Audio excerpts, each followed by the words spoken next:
अब मेरे पाकिस्तानियों, अफगानिस्तान और पाकिस्तान की जो जंग है उसका सिलसिला तो आपने देखा शुरू हो चुका है। बड़े चैनल पर दिखाया तो नहीं जा रहा, मगर जो लोग शऊर रखते हैं, पढ़े लिखे हैं, उनको पता चल जाता है। ट्विटर पर आप जाते हैं, देखते हैं, उधर एक किस्म की जंग लगी हुई है। जैसे कि पाकिस्तान ने अफगानिस्तान फतह कर लिया या अफगानिस्तान पाकिस्तान को फतह करना चाहता है। ऐसी कोई बात नहीं है। ये पाकिस्तान जितने भी उनके नेबर्स मुल्क हैं पाकिस्तान के, मैं समझता हूँ कि उनके साथ वो अपने तल्कात खराब कर रहे हैं, क्योंकि कभी किसी के साथ लड़ाई, कभी किसी के साथ लड़ाई, और इसका भरपूर फायदा जो है ना वो इंडिया उठा रहा है। इंडिया भी चाहता है कि ये जंग जो है ना बड़े तरीके के साथ लग जाए और लंबी जाए, और उसके बाद वो अपनी भी प्लानिंग करता है कि उसके बाद हो सकता है कि मैं भी पाकिस्तान के ऊपर अटैक करूं, जैसे कि उसने काफी दफा पैगाम दिया कि मैं अभी रेडी हूं। और पाकिस्तान अभी आप देख लें, वो कह रहे हैं हमने 19 चेक पोस्टें जो अफगानिस्तान की हैं उनके ऊपर हमने कब्जा कर लिया है।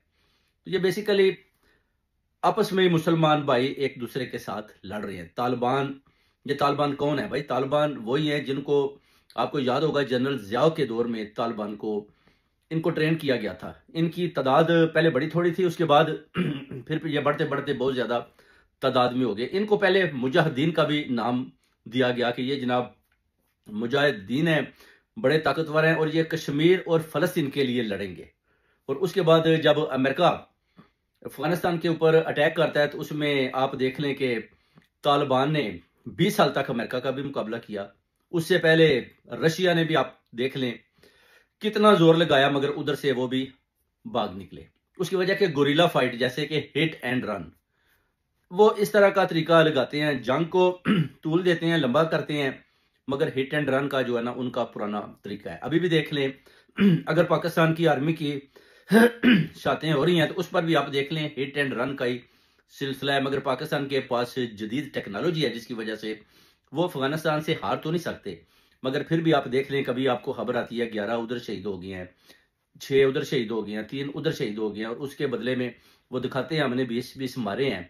मगर दोनों तरफ से ही नारा जो है ना अल्लाह अकबर का लगाया जा रहा है, और दोनों तरफ से ही उनको शहीद करार देकर दफन भी किया जा रहा है। तो इस तरह का सिस्टम दोनों ममालिक के अंदर शुरू है। तो इसका फायदा जो है ना वो सिर्फ और सिर्फ यानी ट्रंप जो सैटेलाइट पर बैठकर ये पूरी जंग देख रहे हैं, क्योंकि ट्रंप जैसे उसने पैगाम दिया था कि मुझे बेलग्राम जो है ना वो अड्डा दोबारा चाहिए, मगर कभी भी आप देखेंगे किसी सूरत में जो ट्रंप है वो बेलग्राम वाले अड्डे पर दोबारा कभी नहीं आएगा। पहले वो कानून को हाथ लगा के उधर से 20 साल बाद भागे हैं, और आपने वो नज़ारे भी देखे कि अफगानी जितने भी हैं वो जहाजों के साथ लटके हुए थे, यानी चीजें छोड़कर उधर से ये इस तरह फरार हुए जैसे कि ये दोबारा नहीं आएगी। और अभी अगर ट्रंप ये पैगाम देता है कि मैं बेलग्राम का मुझे अड्डा वापस चाहिए, तो वो सिर्फ और सिर्फ जुबानी है।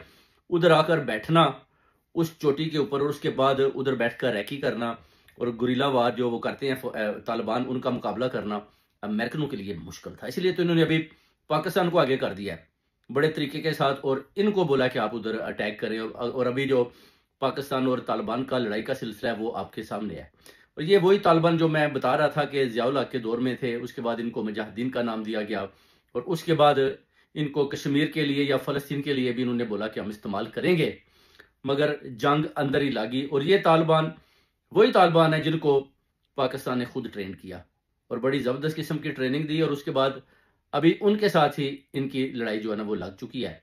और अब देखना यह है कि इसमें पाकिस्तान को क्या मिलने वाला है। अगर तो ट्रंप ये समझती है, ये हुकूमत के ट्रंप हमें डॉलर दे रहा है या हम डॉलर के बलबूसे पर अफगानियों के साथ जंग जारी रखेंगे और उनको मारते रहेंगे और डॉलर लेते रहेंगे, तो इस तरह जितने भी ममालिक हैं बेसिकली वो पहले ही पाकिस्तान के खिलाफ हैं, और आप इस तरह ये जो हुकूमत है नई दुश्मनियां पाल रही है। तो मेरा नहीं ख्याल कि ये जो स्ट्रेटजी इन्होंने अपनाई हुई है ये ठीक नहीं। आप देख सकते हैं कि general field marshal general Syed Asim Munir जब के आए हैं, आप देख लें पाकिस्तान की वो कहते हैं ना कि उसके अंदर जंग का सिलसिला जारी है और कशमकश है, यानी सियासी पार्टियों के अंदर भी एक कशमकश है।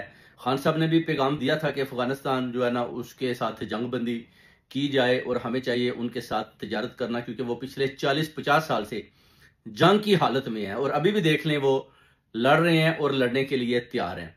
अब देखना यह है कि पाकिस्तान को इसमें क्या फायदा हो सकता है, क्यों पाकिस्तान अफगानिस्तान के ऊपर अटैक कर रहा है। अगर अफगानिस्तान भरपूर तरीके के साथ भी पाकिस्तान के साथ लड़ाई करता है तो उसको पता है कि पाकिस्तान को फतह नहीं कर सकता, क्योंकि पाकिस्तान के पास जो आर्मी है, एस्टेब्लिशमेंट जो पाक की है वो बड़ी वेल ट्रेंड है, उनके पास बड़ी जदीद टेक्नोलॉजी है और उनको पता है कि हम पाकिस्तान को फतह नहीं कर सकते, क्योंकि एक तो हमारी नेबर कंट्री है और दूसरा जो बॉर्डर हैं वो बड़े सख्त हैं और उधर जाकर इस तरह हमले करेंगे तो बेसिकली ये दोबारा हमारे ऊपर बमबारी करेंगे। ये चीजें भी हैं, मगर जब एक मुल्क है जैसे कि अमेरिका 7 समुद्र पार, अगर वो आकर उधर बैठता है और उनसे लड़ाई करता है तो उसका जो खर्चा है आपको पता है कितना ट्रिलियन में चला जाता है। तो पाकिस्तान जो है एक 7 समुद्र पार जो मुल्क है जिसका नाम है अमेरिका, अगर उसका साथ दे रहा है और उसकी बात मानकर अपनी नेबर्स कंट्रीज के साथ तलकात खराब कर रहा है और जंग शुरू कर दिया, तो मैं समझता हूं कि पाकिस्तान को चाहिए कि अपनी स्ट्रेटजी चेंज करें और चाइना और रशिया के साथ मिलकर जो इनके नेबर कंट्री अपने तलकात ठीक रखें और इनके साथ जो है ना अपना सारे मुआहदे करें और जो अरब कंट्री हैं उनको भी इस तरफ लाएं, तो फिर ये बहुत ज्यादा मजबूत हो सकते हैं। अगर इसी तरह अमेरिका जैसे आप देख सकते हैं कि उसने ईरान के ऊपर भी अटैक किया, फिर कतर के ऊपर भी हमला होता है, फिर आप देख लें कि जो अपना फलस्तीन वाले हैं 1 लाख से ज्यादा उनकी शातें हो जाती हैं, तो कोई भी बोलता नहीं है। जनरल रईस शरीफ भी आप देख लें सिर्फ पैसा ले रहे हैं, मगर किसी किस्म की भी ना तो वो को अटैक कर रहे हैं, ना ही किसी किस्म का हुक्मनामा जारी कर रहे हैं और ना ही किसी किस्म का उनका बयान आ रहा है। अब आ जाते हैं TLP की तरफ। अब TLP अब देखें 22 आदमी उनके भी वो कहते हैं हमारे शहीद हो गए और उसके बाद जो उन्होंने प्रोटेस्ट निकाला उसके बाद वो भी अपने अपने घरों में चले गए। मगर देखना यह है कि TLP बाहर क्यों निकली है। TLP कहती है कि जो मायदा पाकिस्तान ने अमेरिका के साथ किया फलस्तीन के हवाले से वो हमें कबूल नहीं है। तो TLP के आगे भी एक सवाल आता है कि जो 1 लाख फलस्तीनी शहीद हो गया उससे पहले आप में से किसी ने भी किसी किस्म का कोई प्रोटेस्ट नहीं किया, किसी किस्म की कोई आवाज बुलंद नहीं की। लोगों ने ओवरसीज कम्युनिटी ने आपको पैगाम भेजे कि भाई आप तो बाहर निकलो, कुछ बोलो। दूसरे मजहबी अदारे जो लोग हैं वो तो नहीं बोल रहे, वो तो लीडरशिप खामोश है, तो आप कम से कम बोलो।